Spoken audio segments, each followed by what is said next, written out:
First and foremost, I want to give all praises, honor, and glory to Yahweh, Bahasham, Yahweh Shai, Bahasham, Rachak Wadash.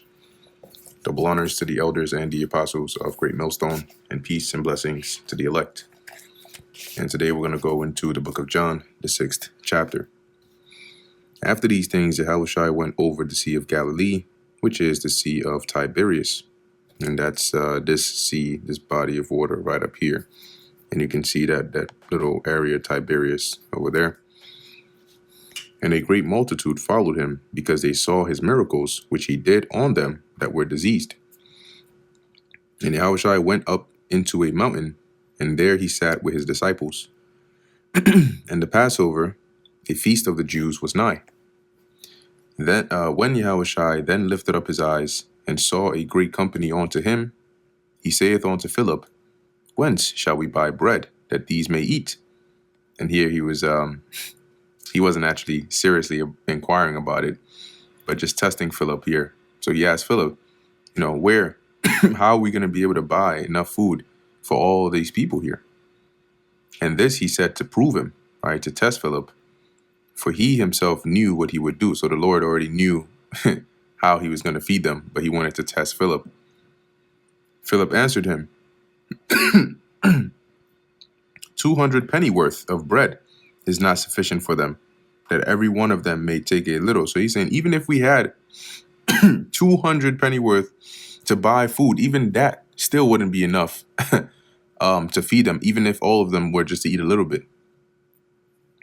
One of his disciples, Andrew, Simon Peter's brother, saith unto him, There is a lad here, which hath 5 barley loaves and 2 small fishes.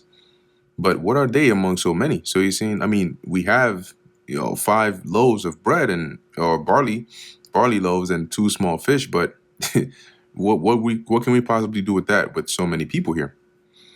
And Yahushua said, Make the men to sit down. Now there was much grass in the place, so the men sat down, in number about 5,000. And Yahushua took the loaves, and when he had given thanks, he distributed to the disciples, and the disciples to them that were set down, and likewise of the fishes as much as they would. So he would give to the disciples, they would pass it around, and each time they would keep coming back, and there's still more, and there's still more, and there's still more. Meanwhile, you started off with 5 loaves, 2 fishes?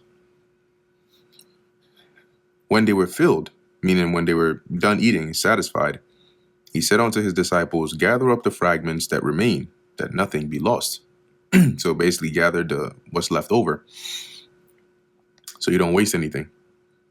Therefore they gathered them together and filled 12 baskets with the fragments, which is what was left over, of the 5 barley loaves which remained over and above unto them that had eaten. So basically what was left after all of those people that had eaten were full. So we need not worry about how the Lord is going to preserve us or take care of us, because just as he did in performing this miracle back then, he can do much more in this time.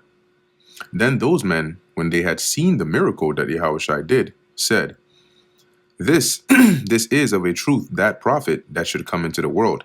That is, when you go into the book of Deuteronomy, the one when Moses said, the Lord is going to raise up a prophet from among you, from among your brethren, him shall you listen to. Yeah, that's who they were referring to here, saying this is that prophet that Moses prophesied that should come. When Yahushua therefore perceived that they would come and take him by force to make him a king, because they basically said, this is the prophet we've been waiting for, he knew that they would come and forcibly try to, set him on a throne. He departed again into a mountain himself alone. Why? Because it wasn't his time for that. That wasn't why he came on the earth in that time. And when even was now come, so when it was evening, his disciples went down onto the sea, and entered into a ship, and went over the sea toward Capernaum. And it was now dark. So they were really dealing right around this body of water here, the Sea of Galilee. And now I think I'm just going to try to look for a better map. Map of Israel, New Testament. And, okay, maybe we can use this. Zoom in here. Make this a bit more. So here we can see Capernaum up there, Tiberias down southwest of the Sea of Galilee. So they got on there to go to sail to Capernaum, and it was now dark, and Yahushua was not come to them, and so they were on the sea going on the body of water, and the sea arose by reason of a great wind that blew. So all of a sudden the current started to pick up like a big storm. The winds are blowing, the ship is moving. They're like, okay, hold on. So when they had rowed about 25 or 30 furlongs, they see Yahushua walking on the sea and drawing nigh unto the ship, and they were afraid. But he saith unto them, It is I, be not afraid. Then they willingly received him into the ship, and immediately the ship was at the land whither they went. So as they were going, Yahushua joins them. This is the account where, it doesn't mention it here, but Peter, asks him to, if it's really you, let me bid me to come to thee. And then Peter walks a few steps on the water and then starts to sink. But here, if you notice, it says, when they received him into the ship, immediately the ship was at the land. So almost like it just teleported from the part of the water it was to the shore, or the land where they were going, which is on the side of Capernaum. The day following, when the people which stood on the other side of the sea saw that there was none other boat there, save the one whereinto his disciples were entered, and that Yahushua went not with his disciples into the boat, but that his disciples were gone away alone. Howbeit there came other boats from Tiberias nigh onto the place where they did eat bread, after that the Lord had given thanks. So when they came the next day, they realized the ship the disciples took wasn't there. Yahushua wasn't there. And that was around the area they had been fed. When the people therefore saw that Yahushua was not there, neither his disciples, they also took shipping and came to Capernaum seeking for Yahushua. So they also got on there to go and find him. And when they had found him on the other side of the sea, they said unto him, Rabbi, which is to say, Master, when camest thou hither? So when did you come here? Yahushua answered them and said, Verily, verily, I say unto you, ye seek me not because ye saw the miracles, but because ye did eat of the loaves and were filled. So because you ate, they didn't have to pay for it with money. They ate, it was free food. They were filled up. So that's why they were seeking after him. Not because they saw the miracles and their spirit was so excited they believed so much, but rather because they were fed. Labor not for the meat which perisheth, that is the carnal food, but for that meat which endureth unto everlasting life. And here he wasn't talking about actual food, but he was likening the instructions or the words or the doctrine that he was teaching onto meat, all right, that would give you or lead you onto everlasting life by believing in Yahushua, which the Son of Man shall give unto you. For him hath God the Father sealed.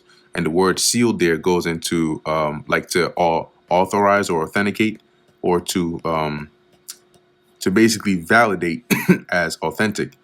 So as it says, fragidzo, to set a mark upon, mark with a seal.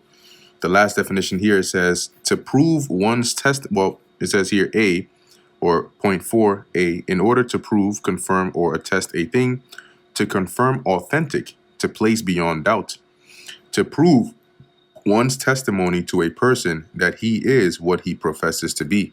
So that's what the Lord did. He proved Yahushua's testimony to be authentic, that he is who he said he was. Verse 28, then said they unto him, what shall we do that we might work the works of God? So what do we have to do to labor, right? To do this labor that we don't labor for the meat which perisheth.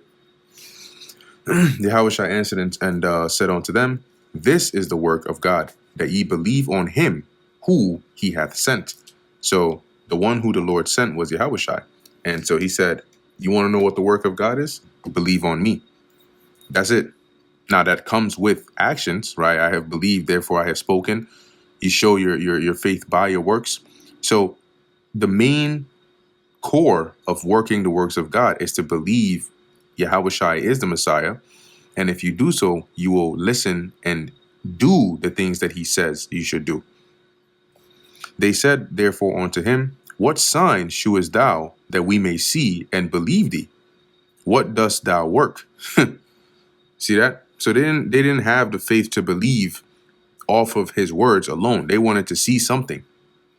NLT, they answered, show us a miraculous sign if you want us to believe you. What can you do? So show us something. Show us something, some undoubtable proof. Our fathers did eat manna in the desert, as it is written, he gave them bread from heaven to eat.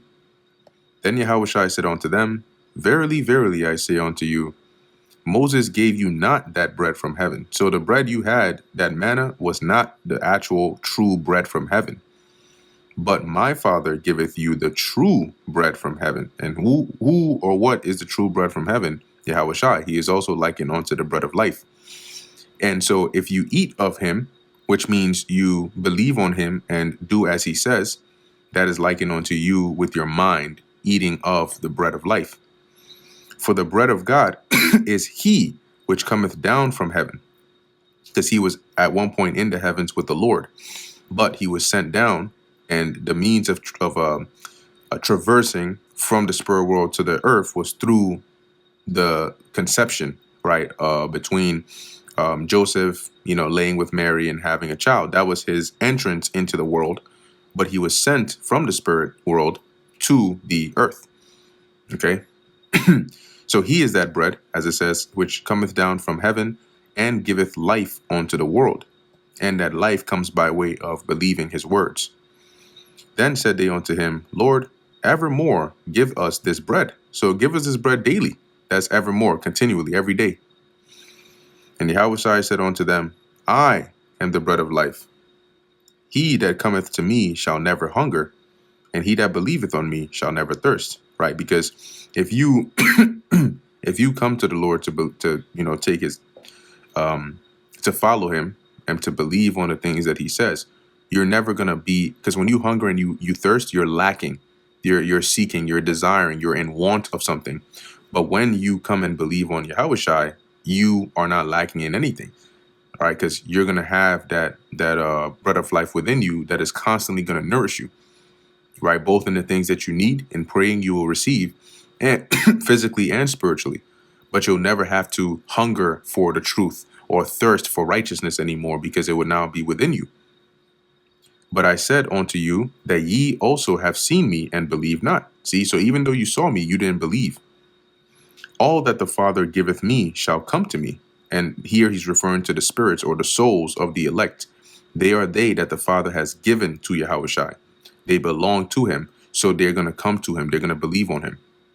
And him that cometh to me, I will in no wise cast out. So anybody that comes to believe on the Lord, he's not going to forsake you or condemn you. For I came down from heaven not to do mine own will, but the will of him that sent me. So everything Yahushua did was according to what his Father sent him here to do. And this is the Father's will which hath sent me, that of all which he hath given me, I should lose nothing. So of all of all the spirits that the Lord had given Yahushua to believe on him, that he should lose none of them, but that they would all hear his words and believe on him, but should raise it up again at the last day. Okay.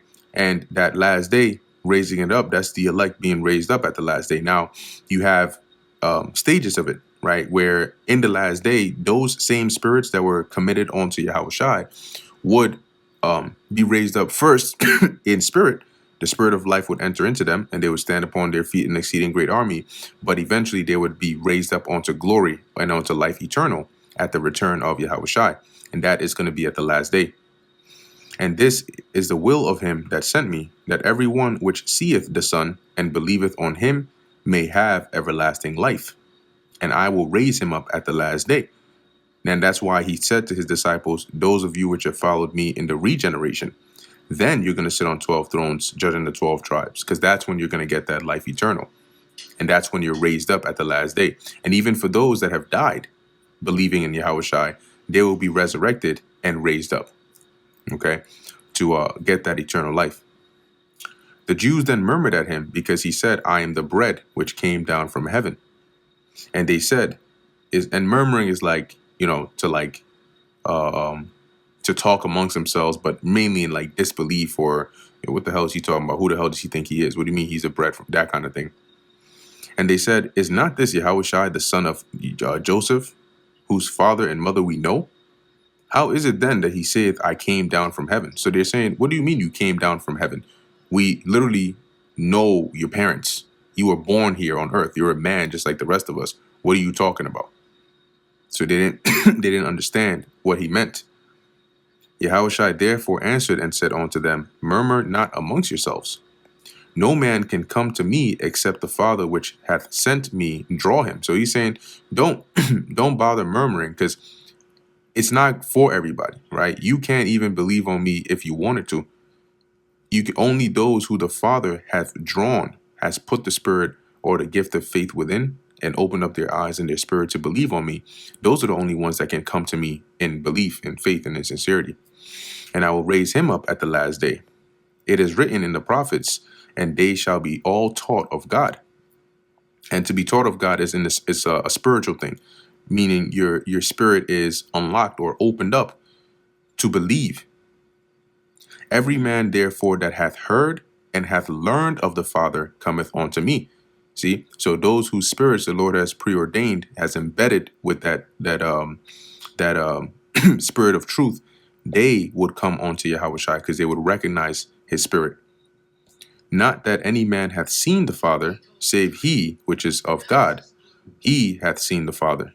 See, so basically he's saying like only him, Yahushua, has seen the Father, right, from that connection, because he was on the right hand of his Father before he came down.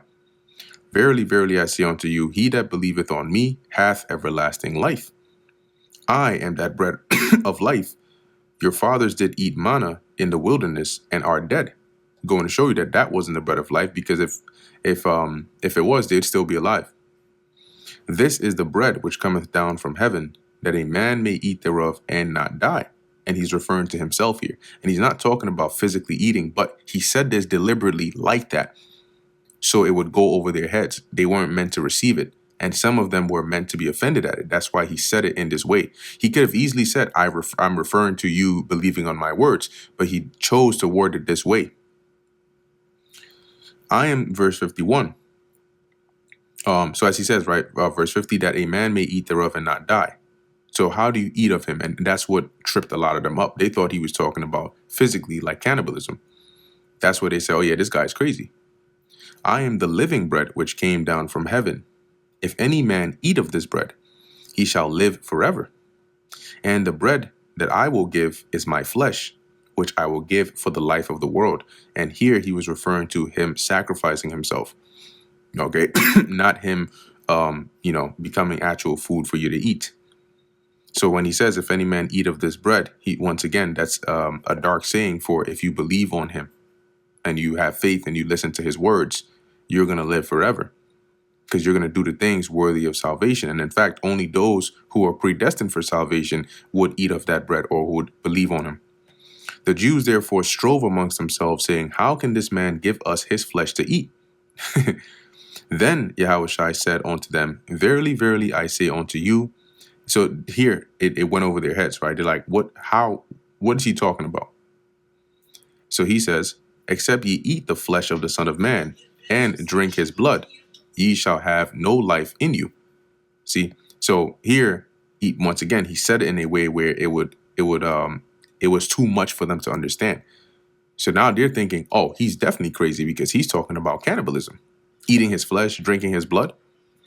Whoso eateth my flesh and drinketh my blood hath eternal life, and I will raise him up at the last day. So now they're thinking, wait, so in order to get eternal life, you're saying we got to eat your flesh and drink your blood? Are you crazy? For my flesh is meat indeed, as in it's good, it's valid meat, and my blood is drink indeed. He that eateth my flesh and drinketh my blood dwelleth in me, and I in him. Now what that really means is, if you open up your mind and you listen to the Lord, and you believe on him, that is likened unto eating his flesh and drinking his blood. Okay. And in doing so, you dwell in him and him in you, meaning that you become one, right? In sync, not literally, but the Spirit of the Lord will abide within your mind and work with you. As the living Father has sent me, and I live by the Father, so he that eateth me, even he shall live by me. So as Yahushua is made alive by the Spirit of the Father, so we would be made alive or live by Yahushua's Spirit. He would be the source of our life, just as the Father is the source of his. This is that bread which came down from heaven, not as your fathers did eat manna and are dead. He that eateth of this bread shall live forever. See, so he's saying that, and that's the point he's making here. You're talking about the manna from the time of the wilderness, but those that ate it died. Those that eat of this bread, or those that believe on me, they're going to live forever. These things said he in the synagogue, as he taught in Capernaum. Many therefore of his disciples, when they had heard this, said, this is an hard saying. Who can hear it?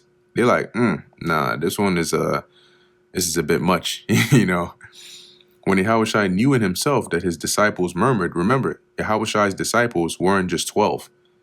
Okay, but there were 12 he chose, which became apostles, but excluding Judas, because he went and betrayed the Lord. But you had more than just 12 disciples. So when he heard that they were murmuring too, he asked, doth this offend you? What and if, so he's saying, if this is too much for you to understand, then what happens when, right? What and if ye shall see the Son of Man ascend up where he was before? What happens when you see him return back to his glory that he had with the Father from the beginning? It is the Spirit that quickeneth, the flesh profiteth nothing. The words that I speak unto you, they are spirit and they are life. So he's letting them know it's the Spirit that makes alive. It's the Spirit that is the life source. The flesh doesn't profit anything, right? It's the things done of the flesh are for the flesh. They're ephemeral, right? The words that I speak unto you, they are spirit and they are life. So if you take heed to them, what does that mean? You're going to gain the Spirit and you're going to get that life eternal. But there are some of you that believe not. For Yahushua knew from the beginning who they were that believed not and who should betray him. Because remember, he said, there are some the Father has given him, and those that the Father gave him, he should lose none. So if you didn't believe, he already knew, because you weren't of those that the Father gave him. And he said, therefore said I unto you, that no man can come unto me, except it were given unto him of my Father. See? So he knew some would not believe, because unless the Father had selected them to come unto him to believe, they wouldn't. From that time, many of his disciples went back and walked no more with him. So they stopped following him. Then, and it's much easier to understand or to see it now, because we're looking from we've seen everything. We're looking retrospectively, right? And I think they said like hindsight is 20/20, right? Vision, because looking back, you can see more than when you were in the situation. So for them back there, it was a lot more in real time. And Yahushua wasn't the first and only person to be looked at by some as some divine man of the Lord. So to them, they were like, okay, we thought this guy was onto something, but he's just actually crazy. That's too much. It wasn't like now where it's like fully confirmed, or it wasn't even like when he had risen from the dead that he fully confirmed everything, that they could then say, oh, this is definitely him. So Yahushua, verse 67, then said Yahushua unto the 12, will ye also go away? Then Simon Peter answered him, Lord, to whom shall we go? Thou hast the words of eternal life. See, so where are we going to go? We know you have the words of eternal life. We want eternal life. So where else are we going to go? We already forsook everything and came and followed you. And we believe and are sure that thou art that Hamashiach, that is the anointed, the Son of the living God. Yahushua answered them, have not I chosen you 12, and one of you is a devil? And a devil is a deceiver. Okay. And he was referring here to Judas, Judas, not Jude, but Judas Iscariot. As you can see here, prone to slander, slanderous, a calumniator, false accuser, slanderer. So, and